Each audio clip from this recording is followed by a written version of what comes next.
एक बच्ची जो कि पृथ्वी पर अगले 50 साल तक आने वाली उन सभी दवाइयों की भविष्यवाणी कर देती है जिससे इंसान पूरी तरह से अनजान होते हैं। लेकिन क्या होता है जब इस बच्ची का लिखा हुआ ये नोट एक साइंटिस्ट को मिलता है और वो इसे डिकोड करके इसका मतलब निकाल लेता है, जिससे उसे पृथ्वी पर कुछ ही दिन में आने वाली एक भयानक भविष्यवाणी के बारे में पता चलता है। तो आखिर वो भविष्यवाणी क्या है, चलिए जानते हैं आज की इस कहानी से। फिल्म का नाम है नोइंग।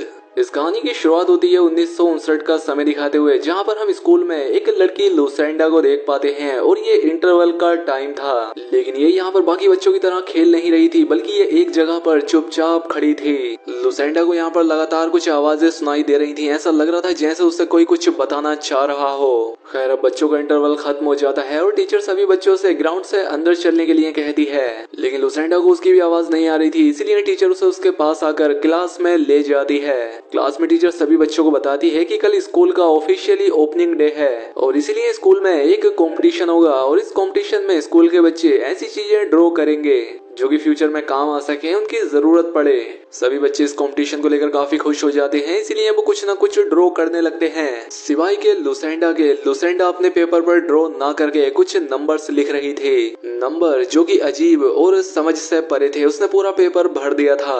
अब इससे पहले कि लुसेंडा आखिरी नंबर लिखती, इनका टाइम पूरा हो जाता है और इसीलिए टीचर सभी बच्चों से उनकी ड्राइंग्स ले लेती है। वो उनकी ये ड्राइंग लेकर एक टाइम कैप्सूल में डाल देती है। अगले दिन स्कूल में एक सेरेमनी होती है और इन्हें बताया जाता है कि अभी ये कैप्सूल आज से 50 साल बाद खोला जाएगा।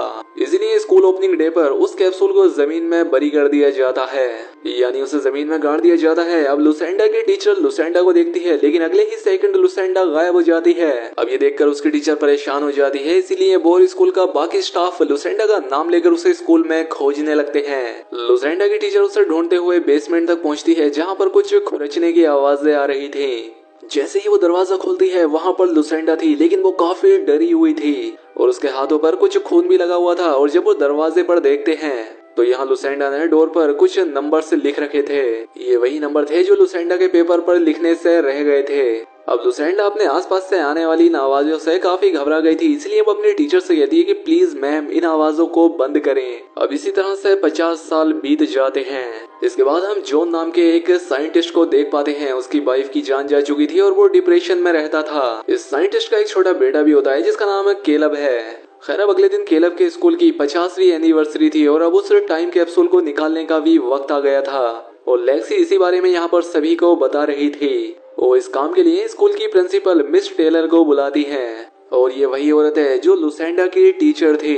खैर, अब सभी बच्चों को उस कैप्सूल में से निकालकर लेटर दे दिए जाते हैं और एक लेटर कैलब को भी मिलता है। लेकिन कैलब के लेटर में बाकी सभी बच्चों की तरह ड्राइंग्स नहीं थी, बल्कि उसमें तो नंबर थे, क्योंकि उसके पास लुसेंडा का लेटर आया था।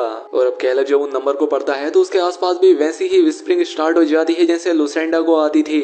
उसे लगता है कि आवाजें स्कूल में दूर से आ रही हैं और जब वो आवाजों पे गौर करता है तो आवाजें आना बंद हो जाती हैं। अब घर आने के बाद कैलब अपने फादर जॉन से बातें कर रहा होता है और तभी यहाँ पर जॉन को भी वो लेटर नजर आता है। वो इस लेटर को देखकर हैरान होता है और समझ जाता है कि नंबर्स का जरूर कोई मतलब होगा। लेकिन फिर वो उस लेटर को एक तरफ रख के पीने लग जाता है और थोड़ी देर बाद वो अपना गिलास उस लेटर पर रख देता है, जिससे कि नंबर पर गिलास से सर्कल बन जाता है। और जब वो नंबर्स की इन्वेस्टिगेशन करता है तो उसे पता चलता है कि ये एक डेट है जिस दिन ब्लास्ट में बहुत सारे लोग मारे गए थे। जब वो दोबारा उस लेटर को देखता है तो उस पर वो नंबर भी लिखे हुए थे जितने लोगों की जान उस दिन गई थी। अब ये देखकर जॉन बहुत हैरान हो जाता है और अब वो बाकी नंबर को अपने व्हाइट बोर्ड पर लिखकर इन्वेस्टिगेट करने लगता है और जांच करने पर उसे पता लगता है कि इस पेपर में जितने भी नंबर थे वो बेकार नंबर नहीं थे। वो पिछले 50 साल में पृथ्वी पर घटी हर एक तबाही का फिगर उनकी डेट्स थी, जो कि पृथ्वी पर आए भूकंप, डिजास्टर और क्रैशेस को बता रही थी। और उन डेट्स के आगे कुछ नंबर भी थे जिनसे ये पता लग रहा था कि उस डिजास्टर में कितने लोगों की जानें गई थी। यानी जब लुसेंडा ने ये लेटर लिखा था उसके बाद से पृथ्वी पर जितनी भी ट्रेजेडीज हुई थी वो इस पेपर में पहले से ही मेंशन थी। खैर, अब जॉन ये सारी चीजें देखकर बहुत हैरान होता है, लेकिन इस पेपर पे अभी भी कुछ नंबर ऐसे थे जिन्हें वो कैलकुलेट नहीं कर पा रहा था। अब अगले दिन जॉन अपने एक साथी से जाकर मिलता है और उसे इस पेपर के बारे में बताता है कहता है कि इस पेपर पे जितने भी नंबर हैं या तो वो किसी डिजास्टर की डेट्स हैं या वो उस तबाही में मरने वाले लोगों की संख्या है। साथ ही वो उसे ये भी बताता है कि इसमें कल की भी तारीख मौजूद है जिसमें 81 लोग मरेंगे। लेकिन जॉन का साथी इस पर यकीन नहीं करता। वो कहता है कि अरे यार क्या बात कर रहे हो, ऐसा थोड़ी हो सकता है। वो कहता है कि ये सिर्फ इत्तेफाक भी तो हो सकता है क्योंकि इस पेपर में और भी तो बहुत सारे नंबर हैं जिनका कोई मतलब नजर नहीं आ रहा। जॉन समझ जाता है कि इसे मेरी बात समझ नहीं आ रही, इसलिए वो उस टीचर के घर जाता है जो कि 50 साल पहले लुसेंडा की टीचर थी। वो जॉन से कंफर्म करती है कि हाँ ये लेटर एकदम ओरिजिनल है और ये मेरी ही एक स्टूडेंट लुसेंडा ने लिखा था। और साथ ही वो जॉन को ये भी बताती है कि जिस वक्त लुसेंडा ने ये लेटर लिखा था उस वक्त उसके साथ बहुत ही अजीबोगरीब चीजें भी हो रही थी, यानी कि उसे अपने आसपास से आवाजें सुनाई देती थी। और वो उसे उस दिन के बारे में भी बताती है जिस दिन लुसेंडा गायब हो गई थी और उसने अपने नाखूनों से ही स्कूल के दरवाजे पर कुछ नंबर कुछ फिगर लिखे थे। अब जॉन लुसेंडा के बारे में और जानना चाहता है, जिस पर टीचर उसे बताती है कि कुछ ही समय पहले लुसेंडा एक बीमारी की वजह से मर गई थी। बाहर आने पर जॉन देखता है कि उसका बेटा कैलब किसी अनजान आदमी से बात कर रहा है और वो अनजान आदमी उसे एक पत्थर देता है और वो इससे बिना कुछ कहे यहाँ से चला जाता है। अब अगले दिन हम देखते हैं कि जॉन कैलब को स्कूल से लाने के लिए रोड पर था, लेकिन ट्रैफिक जैम होने की वजह से वो आगे नहीं जा रहा था। और तभी उसकी नजर कार के मीटर पर पड़ती है, जिससे उसे याद आता है कि आज तो वही तारीख है जो उस पेपर पर लिखी थी, यानी कि आज कुछ होने वाला है। और यहाँ पूछताछ करने पर जॉन को पता लगता है कि यहाँ पर एक प्लेन क्रैश हो गया है। और घर आने पर जब वो न्यूज देखता है तो उससे पता लगता है कि इस हादसे में 81 लोग मारे गए थे, यानी कि उस पेपर की प्रेडिक्शन एकदम सही थी। वहीं दूसरी तरफ हम कैलब के रूम में उस मिस्टीरियस आदमी को देखते हैं जिसने कैलब को वो काला पत्थर दिया था। वो कैलब को खिड़की से बाहर फ्यूचर का एक सीन दिखाता है जहाँ पर सब कुछ जल रहा है और लोग अपनी जान बचाने के लिए भाग रहे हैं। कैलब ये देखकर डर के मारे चिल्लाता है और इसलिए जॉन जल्दी से ऊपर आ जाता है, लेकिन तब तक वो आदमी रूम से चला गया था। जॉन को वो आदमी विंडो के बाहर नजर आता है और जैसे ही जॉन उस आदमी को पकड़ने के लिए जाता है तो वो आदमी यहाँ से भी गायब हो जाता है। अब अगले दिन जॉन किसी न किसी तरह से लुसेंडा के बारे में जानकारी निकालते हुए उसकी बेटी के पास पहुंच जाता है। उस लड़की का नाम टियाना था और यहाँ पर जॉन उसे उसकी माँ के उस लेटर के बारे में बताता है जिसकी प्रेडिक्शन एकदम सही हो रही थी। और वो उसे ये भी बताता है कि आज से 3 दिन बाद एक और एक्सीडेंट होगा जिसमें कि 33 लोग मारे जाएंगे और इसलिए जॉन उससे कहता है कि मुझे तुम्हारी मदद की जरूरत है उन सभी लोगों को बचाने के लिए। लेकिन यहाँ पर टियाना को उसकी बातें फालतू लगती हैं और इसलिए वो अपनी बेटी के साथ यहाँ से चली जाती है। अब घर जाने के बाद जॉन टीवी पर एक न्यूज सुनता है जिसमें वो अगले दिन के टेररिस्ट अटैक के बारे में बता रहे थे। अब जॉन उस पेपर के नंबर को यूज करते हुए एक जीपीएस कोड बनाता है और साथ ही इस बारे में पुलिस को भी इन्फॉर्म करता है कि कल सबवे स्टेशन पर एक हमला होने वाला है। और अब इसीलिए जॉन अगले दिन कुछ पुलिस वालों के साथ सबवे स्टेशन में जाता है और वहाँ पर उसे एक आदमी दिखता है जिसे देखकर लग रहा था कि शायद वो एक टेररिस्ट है, लेकिन वो एक छोटा मोटा चोर था। तभी हम देखते हैं कि एक ट्रेन ने अचानक से अपना ट्रैक चेंज कर लिया है और ट्रैक चेंज होने की वजह से वो दूसरी ट्रेन में जाकर घुस जाती है। लोगों में भगदड़ मच जाती है, वो ट्रेन से बाहर निकलना शुरू कर देते हैं और यहाँ से ट्रेन हादसे में 33 लोग मारे जाते हैं। अब ये पूरी तरह से कंफर्म हो चुका था कि लुसिंडा की वो प्रेडिक्शन एकदम सही है। यहाँ पर सर्वाइवर्स में जॉन भी था। जॉन जैसे ही अपने घर जाता है उसे वहाँ पर लुसिंडा की बेटी मिलती है। वो यहाँ पर जॉन को बताती है कि इस पेपर में जो आखिरी फिगर है वो आज से कुछ दिन बाद की है और मेरी माँ यानी कि लुसिंडा अक्सर कहा करती थी कि मैं इस डेट को मर जाऊंगी। यहाँ पर टियाना जॉन को बताती है कि मैं अपनी माँ को इसीलिए पसंद नहीं किया करती थी क्योंकि वो हर किसी के मरने की डेट जानती थी। खैर अब टियाना जॉन को उस जगह पर लेकर जाती है जहाँ पर लुसिंडा उस वक्त जाया करती थी जब उसे किसी से छिपना होता था, क्योंकि वो लोगों से छिपना चाहती थी। यहाँ पर ये लोग उस पेपर के आखिरी वर्ड्स को देखते हैं जहाँ पर कि 2 बार उल्टा ई लिखा हुआ था। ये देखकर इन्हें लगता है कि शायद ये लुसेंडा के सरनेम के वर्ड हैं। खैर अब घर के अंदर जाने के बाद जब ये दोनों इन्वेस्टिगेट करते हैं तो इन्हें पता लगता है कि वो ई एवरीवन का सिंबल था, यानी कि इस डेट इस तारीख को पृथ्वी पर रहने वाला हर कोई मर जाएगा। और साथ ही यहाँ पर जॉन वो स्टोन भी देखता है जो वो मिस्टीरियस आदमी उसके बेटे को दिया था। अब यहाँ बाहर कार में जॉन का बेटा और टियाना की बेटी भी थी और यहाँ पर वही मिस्टीरियस लोग आते हैं जो कि कैलब को पहले भी दिखे थे। वो इन बच्चों से कह रहे थे कि हमारे पास आ जाओ और इनकी ये विस्परिंग, ये फुसफुसाहट बिल्कुल वैसी ही थी जैसी कि लुसेंडा को सुनाई देती थी और जैसे कि कैलब को भी मूवी की स्टार्ट में सुनाई दी थी। लेकिन कैलब बाहर उनके पास नहीं जाता बल्कि वो होशियारी दिखाते हुए कार का हॉर्न बजा देता है, जिसे सुनकर टियाना और जॉन जल्दी से बाहर आ जाते हैं। लेकिन उनके यहाँ आने से पहले वो मिस्टीरियस लोग यहाँ से चले गए थे। लेकिन तभी जॉन उनमें से एक आदमी को देख लेता है और वो उसके पीछे जाकर उससे पूछता है कि तुम आखिर चाहते क्या हो, कौन हो तुम।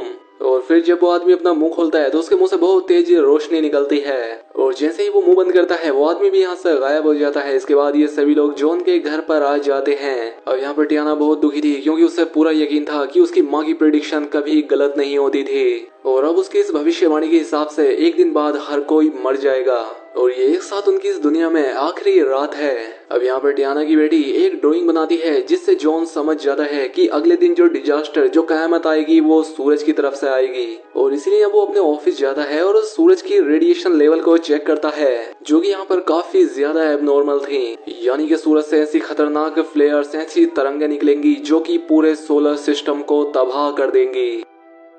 घर आने पर जॉन देखता है कि कैलब भी वैसे ही लेटर लिख रहा था जैसे कि लुसेंडा लिखा करती थी और यहाँ पर जॉन को याद आता है कि टीचर ने उसे बताया था कि लुसेंडा ने कुछ लेटर एक डोर पर भी लिखे थे। इसलिए वो जल्दी से स्कूल जाता है और सिर्फ डोर को लेकर अपने घर आता है। लेकिन उसके घर आने से पहले ही टियाना केलब और अपनी बेटी को लेकर यहाँ से चली जाती है एक अंडरग्राउंड शेल्टर में छिपने के लिए ताकि सूरज की तबाही से ये लोग बच सकें। अब जॉन उस डोर से जो नंबर पड़ता है उन्हें कैलकुलेट करने से उसे पता लगता है कि इस दुनिया में एक ऐसी भी जगह है जहाँ जाकर वो इस डिजास्टर इस तबाही से बच सकते हैं। लेकिन घर आने पर टियाना और उसका बेटा उसे कोई नहीं मिलता इसीलिए वो उनका पीछा करने लगता है। इसके बाद हम टियाना को एक गैस स्टेशन पर देखते हैं जहाँ पर एक न्यूज चल रही थी जिसमें बताया जा रहा था कि इस दुनिया में एक बहुत बड़ी तबाही आने वाली है और हर किसी को अंडरग्राउंड शेल्टर की जरूरत है। अब टियाना जॉन को कॉल करती है और उसे बताती है कि वो कहाँ पर है। जॉन उससे कहता है कि देखो हमारे पास सिर्फ एक ही जगह है जहाँ पर हम जाकर इस तबाही से बच सकते हैं और वो जगह लुसेंडा का वो घर है जहाँ पर वो अक्सर छिपने के लिए जाया करती थी।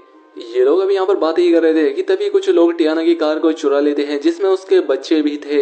इसलिए टियाना भी एक कार चुराती है और अपनी कार का पीछा करने लगती है लेकिन तेजी की वजह से उसकी कार का एक्सीडेंट हो जाता है और अब अपनी माँ लुसेंडा की प्रेडिक्शन के अकॉर्डिंग ही उसकी भी जान चली गई थी। खैर अब जॉन किसी तरह से लुसेंडा के उसी घर में पहुंच जाता है जहाँ उसे हर तरफ वो काले पत्थर नजर आ रहे थे जिसमें एक कैलब के पास भी था और कुछ लुसेंडा के पास भी थे। अब यहाँ पर जॉन को वो मिस्टीरियस आदमी नजर आता है और वो उसे शूट करने वाला होता है कि तभी जॉन का बेटा आकर उसे रोक देता है और बताता है कि ये लोग हमें बचा रहे हैं। और अब हमें यहाँ पर ये पता लगता है कि ये वही लोग थे जो इन आने वाली तबाहियों के बारे में बता रहे थे जिनकी आवाजें पहले लुसेंडा सुनती थी और अब उनकी आवाजें कैलब को भी आती थी। और अब यहाँ पर उनकी कुछ स्पेसशिप आते हैं जिससे जॉन को पता लग गया था कि ये अर्थ को छोड़ने का टाइम है। लेकिन ये लोग जॉन को इस स्पेसशिप में नहीं बैठाते क्योंकि ये सिर्फ उसके बच्चे को ही बचा सकते थे यानी कि केलब और टियाना बच सकते थे। और अब ये सीन इमोशनल होता है। यहाँ पर जैक और केलब एक आखिरी बार गले लगते हैं जिसके बाद वो मिस्टीरियस लोग एक चमकती हुई बॉडी में बदल जाते हैं और इन दोनों बच्चों को लेकर अपनी स्पेसशिप में चले जाते हैं और वो स्पेसशिप यहाँ से आसमान में उड़ जाती है। यहाँ पर जॉन और भी बहुत सारी स्पेसशिप देखता है जो कि बाकी के बच्चों को भी यहाँ से लेकर गई होंगी। खैर अब अगली सुबह जॉन अपने आप को उन ब्लैक स्टोन वाली जमीन पर लेटा पाता है। उसे पता लगता है कि तबाही शुरू हो गई है। वो जल्दी से अपनी फैमिली के पास आता है। सभी लोग अपने अपनों से मिलने और छिपने के लिए जा रहे थे। इसके बाद जॉन अपने पेरेंट्स से भी मिलता है। वो यहाँ पर अपने पेरेंट्स से बताता है कि केलब एकदम सेफ है और इसके बाद ये सभी लोग एक दूसरे के गले लगते हैं। और अब इसके बाद हम देखते हैं कि सूरज की भयानक रेडिएशन इस पूरे शहर इस पूरी दुनिया को खत्म कर देती है और इस तरह से इस पृथ्वी इस दुनिया का अंत हो जाता है। वहीं हम उस स्पेसशिप को देखते हैं जहां वो उन दोनों बच्चों को एक दूसरे प्लेनेट पर जाकर छोड़ देता है। यहाँ पर केलब और वो लड़की एक बहुत ही खूबसूरत जगह पर थे जैसे ये जन्नत हो। अब इसी के साथ ये मूवी तो यहाँ पर खत्म हो जाती है लेकिन उन मिस्टीरियस आदमियों के बारे में हमें कुछ पता नहीं चलता जो कि केलब और उसकी दोस्त को यहाँ से लेकर गए थे। ऐसा हो सकता है कि वो एलियंस हो जो कि इंसानों की प्रजाति को बचाने के लिए दूसरे प्लेनेट पर ले गए हों। जो कि पृथ्वी से और भी कई सारी शिप्स उड़ी थी जिसमें और भी बच्चे होंगे जिनमें की अलग अलग खूबियां होंगी ताकि वो अपनी एक नई दुनिया बसाकर एक नई शुरुआत कर सकें। बाकी